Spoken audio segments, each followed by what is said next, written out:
વિદ્યાર્થી મિત્રો જોઈશું સ્વાધ્યાય 12.2 નો દાખલા નંબર 5. એક વાસણનું સ્વરૂપ ઊંધા શંકુ જેવું છે. તેની ઊંચાઈ 8 સેન્ટીમીટર ને ઉપરના ભાગની ત્રિજ્યા કેટલી છે? તો 5 સેન્ટીમીટર છે. ઉપરની ધાર સુધી શું કર્યું છે? પાણી ભર્યું છે.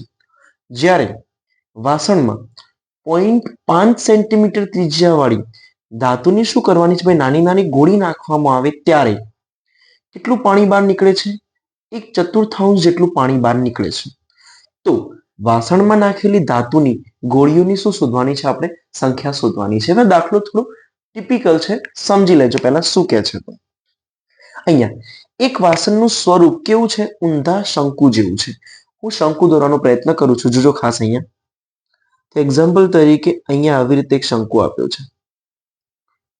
તો આવું એક વાસણ છે ભાઈ, ધારી લો કે ઊંધા શંકુ જેવું વાસણ છે, જેની વિગત આપી છે ભાઈ, ધ્યાને લઈ લઈશું. જેની ઊંચાઈ કેટલી છે? તો 8 સેન્ટીમીટર. એનો મતલબ ભાઈ ઊંચાઈ એકલી શબ્દ વાપરે એનો મતલબ કઈ ઊંચાઈ થાય? તો સીધી ઊંચાઈ થાય. તો અહીંયા જો શંકુ માટે એવું ગણું તો અહીંયાથી આટલો ભાગ એની ત્રિજ્યા થાય. અહીંયાથી જે ઊભો ભાગ છે એની ઊંચાઈ થાય. કેટલી આપી છે? 8. ઉપરના ભાગની ત્રિજ્યા કેટલી છે? 5. એનો મતલબ r બરાબર 5 તમને આપી છે. આ બે વિગત મળી જાય. ઉપરના ધાર સુધી પાણી ભરેલું છે. હવે જો એક સમજી લો પહેલા ખાસ કે જ્યારે આ શંકુ આપેલો છે, સમજજો ખાસ, એને બીજી તરફ હાઇલાઇટ કરીને હું બતાવવાનો પ્રયત્ન કરું છું કે જ્યારે પણ શંકુ આપ્યો છે તો આ શંકુ એના ફરી દોરી દઉં છું. આકૃતિ ભાઈ મેન સમજવાની છે. શું કહેવા માંગે છે? આ શંકુ આપેલો છે, એમાં હું જ્યારે આખો શંકુ ધારી લો કે પાણીથી ભરેલો છે, છેક સુધી પાણીથી ભરેલો છે, એની અંદર એક્ઝામ્પલ તરીકે આવી નાની ધાતુની ગોળી નાખું છું, તો આમાંથી કેટલું પાણી બહાર નીકળી જાય છે ભાઈ? 1/4 એટલે કે 1/4 પાણી બહાર નીકળી જાય છે. આનો મતલબ શું થાય ભાઈ? તો આખું સૌથી પહેલા શું શોધવું પડશે?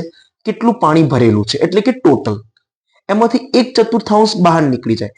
બહાર હંમેશા કેટલું નીકળે? જેટલી વસ્તુ અંદર જાય એટલું જ પાણી બહાર નીકળે. તો આપણે એ ઉપરથી ગોળીની સંખ્યા શોધીશું. જોઈ લઈએ છે પહેલા. તો તમને જે વિગત આપી છે એના માટે મારે લખવું હોય તો અહીંયા શંકુ છે, તો શંકુની ત્રિજ્યા r બરાબર કેટલી? તો 5 સેન્ટીમીટર તમને રકમમાં આપેલી છે. શંકુની સીધું લખી દઉં છું ઊંચાઈ h ઇઝ ઇક્વલ ટુ કેટલી? 8 સેન્ટીમીટર આપી છે. ભાઈ 1/4 પાણી બહાર નીકળી જાય. પહેલા ટોટલ શંકુનું તો શોધવું પડે, પછી એમાંથી 1/4 બહાર કાઢીએ છીએ. તો પહેલા ટોટલ શંકુ માટે મારે લખવું હોય તો અહીંયા લખી શકું કે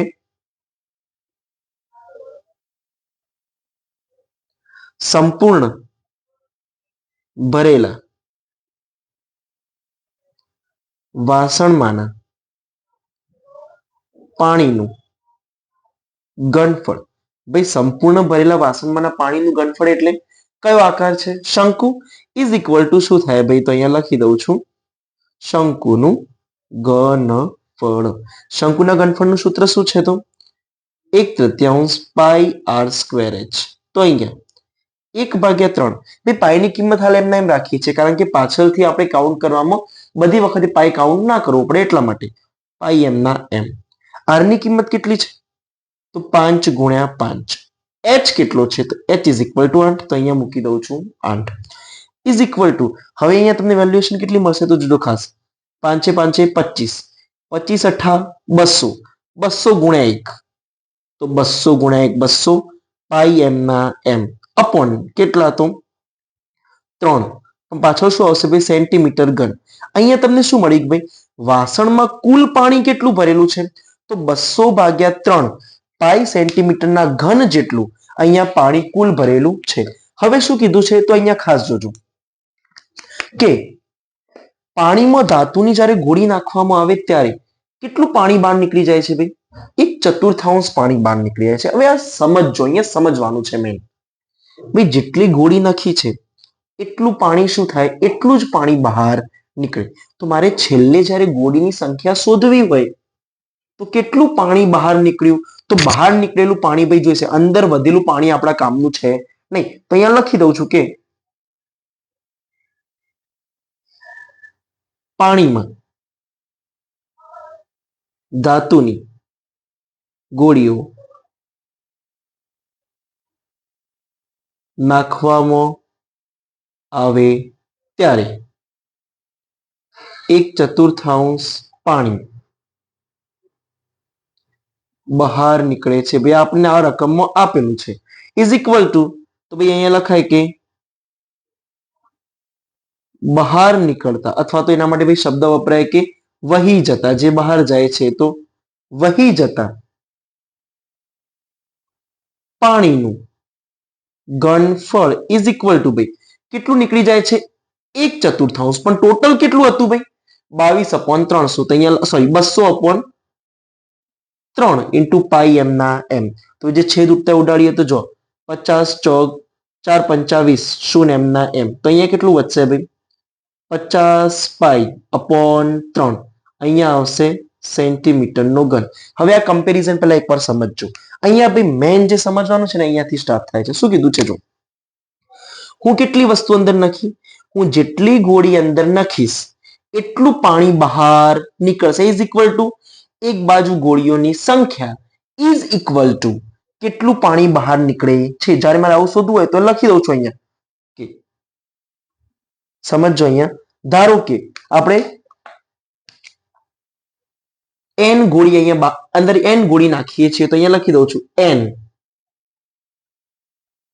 ગોળીઓનું ઘનફળ ઇઝ ઇક્વલ ટુ, ભાઈ કેટલું પાણી બહાર નીકળી છે, તો અહીંયા વહી જતા પાણીનું ઘનફળ, વહી જતા પાણીનું ઘનફળ. ભાઈ અહીંયા ખાસ સમજો, હું એક ગોળી નાખું છું, એક ગોળી એટલે ભાઈ આખો ગોળાકાર ભાગ થાય, અને ગોળાકારનું કેટલું હોય ઘનફળ, તો 4/3 પાઈ આર ઘન.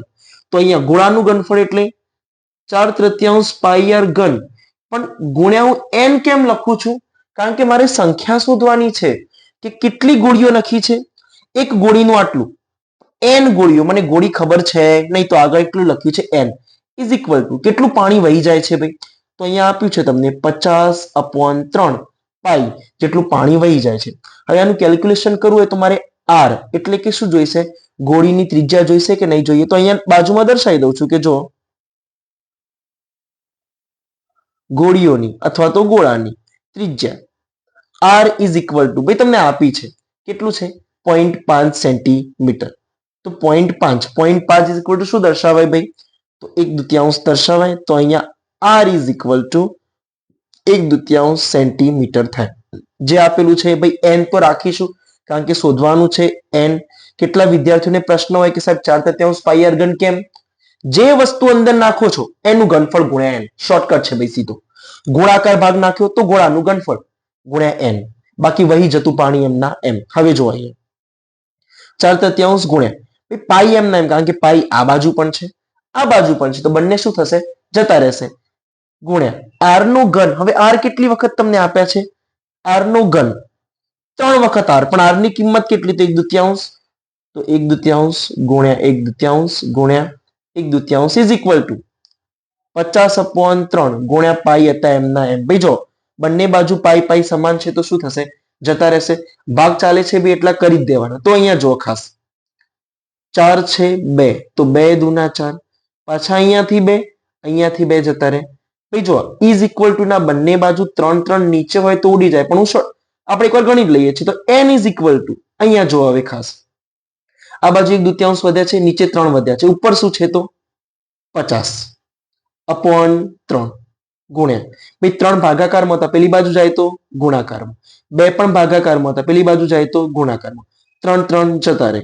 તો n ઇઝ ઇક્વલ ટુ 50 ગુણ્યા 2 એટલે કે કેટલા મળશે તમને 100. તો અહીંયા તમને જો એક રકમ મળી ગઈ. તો વાસણમાં નાખેલી ધાતુની ગોળીઓની સંખ્યા કેટલી, તો છેલ્લું સેન્ટેન્સ આપણે અહીંયા લખી દેવાનું છે કે લખી દઉં છું અહીંયા હું કે વાસણમાં નાખેલ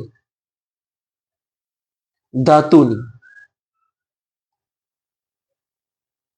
ગોળીઓની સંખ્યા 100 છે. ભાઈ દાખલાને એકવાર ઓવરવ્યુ કરી લઈએ. સમજનું મહત્વ છે કે કઈ રીતે સમજવાનું છે. અહીંયા જો પહેલું જો આખું એક પાત્ર ભરેલું છે, શેનાથી ભરેલું છે, પાણીથી ભરેલું છે. હવે હું અંદર કેટલી ગોળી નાખું તો 1/4 પાણી બહાર નીકળે. આનો મતલબ શું હોય ભાઈ, અંદર જેટલી વસ્તુ જાય ઇઝ ઇક્વલ ટુ એટલું જ પાણી બહાર નીકળે. તો અહીંયા જો એન ગોળી મેં નખી, મને ખબર ના હોય તો પહેલા કહ્યું એન ગોળી મેં નખી, પણ એક ગોળાનું કેટલું તો 4/3 પાઈ આર ઘન ઇઝ ઇક્વલ ટુ બહાર કેટલું નીકળ્યું પાણી, તો ભાઈ બહાર પાણી નીકળ્યું છે 50/3 પાઈ સેન્ટીમીટર. હંમેશા યાદ રાખજો, ફરીથી કહી દઉં છું, જેટલી વસ્તુ અંદર નખો ઇઝ ઇક્વલ ટુ કેટલું પાણી બહાર નીકળ્યું, જેટલું અંદર નખો છો એટલું પાણી બહાર નીકળે છે. અંદર કેટલું નખ્યું એ ખબર છે નહીં, તો આ ગણીને n વડે દર્શાવી દઈએ છીએ. તો n ગુણ્યા એક ગોળાનું કેટલું 4/3 પાઈ આર ઘન, પણ અહીંયા n ગોળા છે તો n ગુણ્યા 4/3 પાઈ આર ઘન ઇઝ ઇક્વલ ટુ 50/3 પાઈ. ભાઈ n કેમ લીધા છે, ઘણાને એવો પ્રશ્ન હશે. તો અહીંયા સંખ્યા શોધવાની છે માટે n વડે કાઉન્ટ કર્યો છે. ઇઝ ઇક્વલ ટુ દર્શાવવાના છે, બંને બાજુ કેલ્ક્યુલેશન કરવાનું છે. તો n બરાબર કેટલા તો 100. તો અહીંયા વાસણમાં નાખેલ ધાતુની ગોળીઓની સંખ્યા ઇઝ ઇક્વલ ટુ તમને કેટલી મળશે તો 100 મળશે.